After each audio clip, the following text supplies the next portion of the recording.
What up, guys? It's Bananaowns here, bringing you episode 5 of my Bioshock Infinite Let's Play, and we're gonna continue along, roaming around roaming around Columbia with Elizabeth, killing bitches, taking names, getting numbers, because that's how Booker rolls. Booker's he's not kind of a badass, he is a badass, especially a little bit later on in the game, take out a lot of, creepy shit. So this is a very interesting design area. This whole carnival, this whole carnival area. I really enjoy a lot of these it's like distorted American propaganda, I think is a good way to put it. And these elements, they're really detailed. I think there's quite a few times where I wasn't recording, but I was just roaming around the world just looking at things, and there's a really useful option, especially if you want to read some of the signage. In the options menu, there's an option where you can turn on subtitles when you look at signs and stuff, and it'll tell you what it says. So it's really cool if you want to look at some of the signage and some of the more harrowing details and a little bit of greater depth. So you see we found another infusion here, so put the health. I would recommend getting your shield. I put more in your shield first than in health, because most of the time when you're in fights, health packs, you can find health packs fairly easily. And then Elizabeth, as you see here, she just threw a coin at me. Most of the time if you need health, she'll throw you an health pack, and right now there's not a lot of consequence for dying, so yeah, just note that. So I'd suggest putting a little bit more in shields in it than health first. I put in a couple of them into assaults, but it wasn't really that big of a deal, because the main sword I use when you get it, which is the Electro Shawl one, or whatever the fuck it's called, is you could use it a lot. It doesn't take up, as you can see, this possession one, I only have 2 uses right now. Okay, so we're gonna have to find our way through, make note of this failing electronic apparatus is here. It's kind of it's kind of foreshadowing for an event that's gonna happen fairly soon. Okay, he's lifting this gate up, and he has this bandage hand. That would hurt like a bitch. I know, okay, yeah. So I think the vigor is called shock jockey. Before I get bad. He's still carrying that gun. I don't care if it's just a little bandage. He must be in some serious pain right now. He got stabbed through the fucking hand. That's fucking crazy. That shit cray. Shit cray cray. First lady. Looks like it's heading for the dock. Okay, so we see this little airship here, and just stay close. Yes, Mr. Dewitt. This whole area right here is very interesting, because there's some areas where you encounter civilians and stuff, but you can also go guns blazing. And it's really interesting, because when you do go guns blazing, all the civilians just clear out of the area. They're just fuck this, I am not getting killed today. It's really funny to think about all the enemies you fight. You really especially early on, you really decimate you decimate Columbia's police force, which is really, I don't know, it's really funny, because it's one-man army, basically. I don't know, Elizabeth, she helps too, but mostly by assisting you. It's really convenient, actually, because she throws you ammo and health and salt when you really need it. Basically, if you have a weapon that you need ammo for and you're using it, she'll toss you ammo for it after a period of time. She does it a few times in every fight. You just got to give her some time. And well, right now, early on, she isn't at her full, I don't want to say capacity, but she's not at her full AI level. She's not at a full cooperative level yet. You can't do a lot of things. She can't do a lot of things that she can by towards the end of the game. And I'm not implying that she gets a super amazing gameplay power up. It's more she learns how to scavenge for you, and she learns how to use her tear ability to give you extra cover or unlock extra ammo or something like that.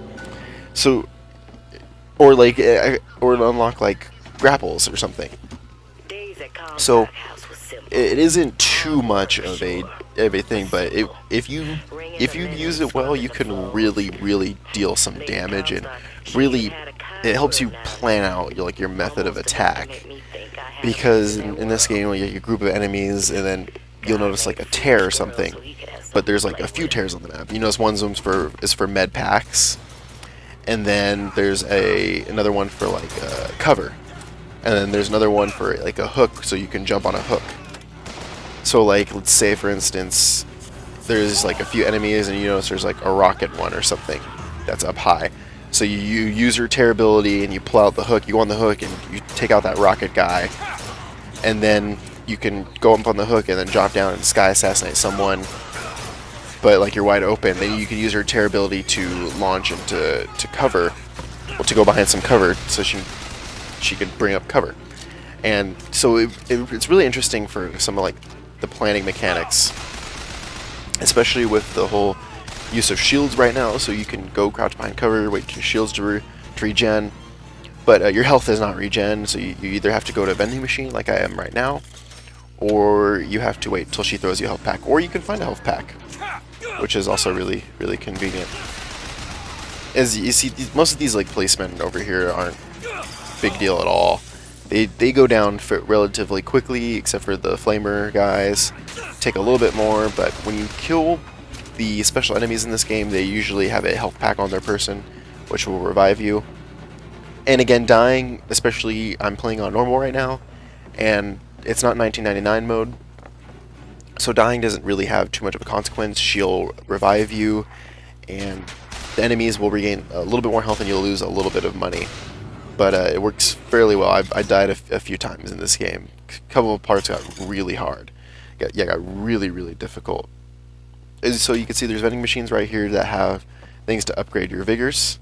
And there's going to be another cutscene in this elevator right now, Thanks. so I'll be back in a bit.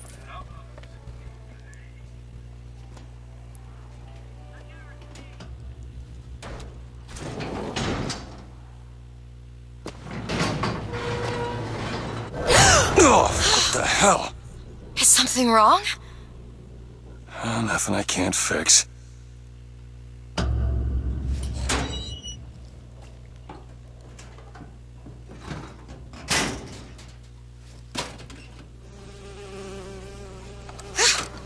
Oh, it's a bee. I hate these things. Jeez, just kill it. No, it'll sting me. Elizabeth! I have a better idea. Wait, what are you doing? Open your tear! Oh, shit! What is that? It's a tear. I used to open them all the time in my tower. What is a tear? It's like a window. A window to another world. Most of the time they're dull as dishwater, a different colored towel or tea instead of coffee. But sometimes I see something amazing, and I pull it through. There. Good God. I don't suppose you've got an airship in there? I don't think so. But there is. There is something. Oh no! Close it. I'm trying! Close it!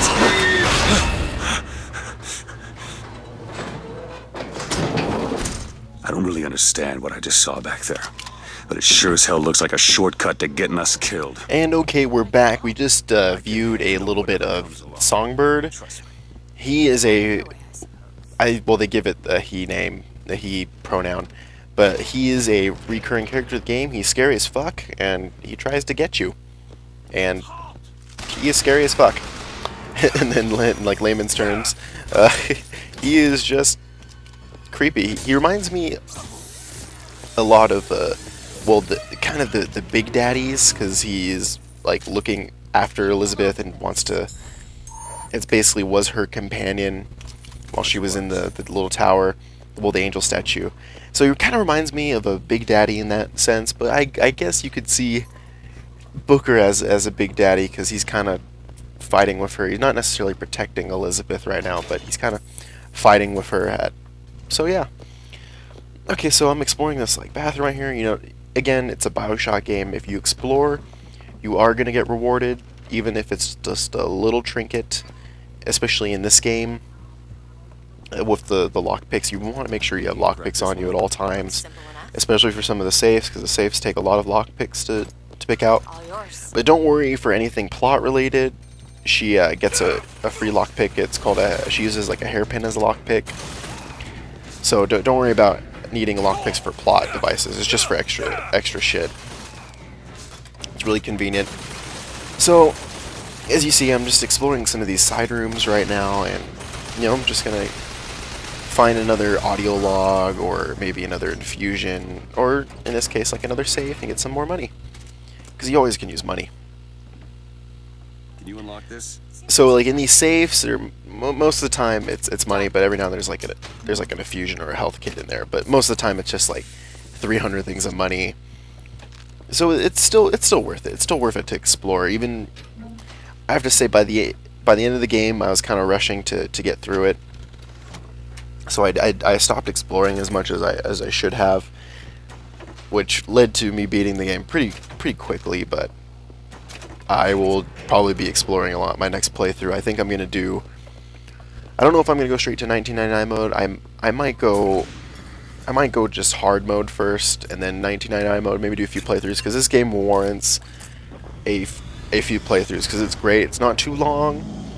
It's not too short. It's just the right length, and after you beat it, you're gonna be wanting to start it over again already, fairly quickly as well. So it's pretty fucking good. So I got a new vigor right now, Bucking Bronco. I don't use this one too much, but towards the end of the game, I was starting to use it a lot more, because you get an upgrade that lets you have like a bigger radius, or lets you get more people. So it knocks people up in there. If you watched the little video where I was at the carnival earlier on, that's the one you get to test when you launch the guy in the devil costume, when he's like hiding by everyone. So you see it launches people there. It's really handy actually when you're in a pinch, or when you're surrounded by like a lot of enemies. You can use it to launch a bunch of them there and get them to stop all shooting at you for a bit, and you can pick off a few of them actually. Oh, I had a little rumor right there. So I don't use this one. I don't use Bucking Bronco too much. I usually, especially in the beginning of the game, as I mentioned earlier, I use the Crow a lot. And the Possession, actually, because the turrets can deal a lot of damage, and I don't really want to have to fight everything by myself, really. And also, an important thing, melee is actually fairly good in this game, at least against special enemies. Versus special enemies, it doesn't do shit, but against the normal enemies, it's fairly good if you're in a pinch, or if you're like me, ran out of ammo a couple times and had to fight my way out there with a melee, and it got really, really stressful. But I have a gear. I was gonna call them tonics again, but I have gear that lets me do like extra fire damage with my melee, so it really, really actually helped. And I was really surprised with how well that still worked even later on in the game. Ooh, headshot right there. So as you can see, I don't aim down the sights as much as I should. I don't know if it's just like I want to hip fire, or if I'm just not really used to it too much. Because the control scheme, it's a little awkward. I'm pretty sure there's an alternate one that makes it like Call of Duty controls, but I just play it on standard, because you click in the right stick to aim down the sights, and it feels a little weird in games like this with actual sights compared to, like, I don't know, it feels right in something like Halo, but something with like sights kind of like a COD, it doesn't really, it just feels a little bit awkward. And it's kind of stupid using crows on the crow guy. You think like that's not really a good idea. You can control crows. That was weird. Okay, so so you notice I used the crows on that guy, and they actually went and attacked another one, which was pretty good. Pretty good. That's why I really enjoy using it at the beginning. It can get quite a few people. So, okay, so come on, let's activate this skyline here. There we go.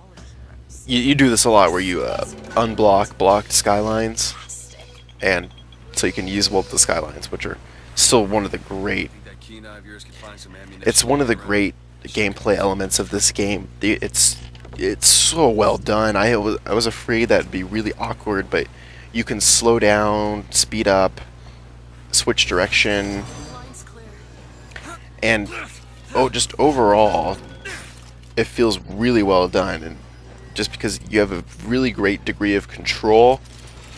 Of course, some of I think they're called handymen, the handyman enemies.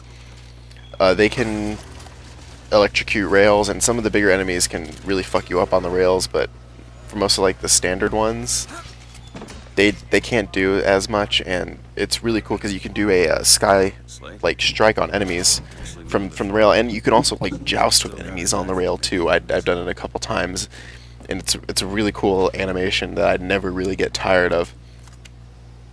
Okay, so RPG. There's a lot of RPGs in this game, and usually when you can find them around, you're gonna need them. It's one of those moments. And feel free to be liberal with your RPG use if you play this game. I know like a lot of games where, again, I mentioned Halo earlier. Like Halo, if you find a bunch of rocket launchers, I tend to be fairly conservative with them because I want to save them for when I really need the rocket launchers. But in this game, especially with Elizabeth, she'll hand you ammo and such. It's not really worth it not using them. Take this rifle. Okay, so this is okay. So you can see this is when she's gonna start throwing me ammo and stuff. So she gives me a sniper. Now the sniper, I don't like to use it in this game. I don't know what about it is, but damn, it's a little bit difficult to see snipers. I need to see. I know it's up there. I like that. I know he's up there, that little bastard. I don't use the snipers too much, but they're really, really powerful. Actually, they can one-shot most enemies even without a headshot. Except for, of course, the strong enemies, which are a pain in the ass to kill, but really do give some challenges, especially when there's enemies that use like the volley gun or the RPG ones. Those guys absolutely just fuck you up. And usually there's like a group of like 2 of them, or they're like one out of a huge group, and they just will destroy you. So you can see she just threw me ammo right there. That's a really handy gameplay mechanic. I was really afraid that it would make the game a little bit too easy, but when you're towards the end of the game, where you're starting to fight off like a lot of enemies at like a single time, it's really helpful actually, and it's really needed, especially when you're starting to run out of ammo and such. Okay, so this video is going to end about soon, so remember, keep watching, guys, and I'll see you later. Enjoy! Need money?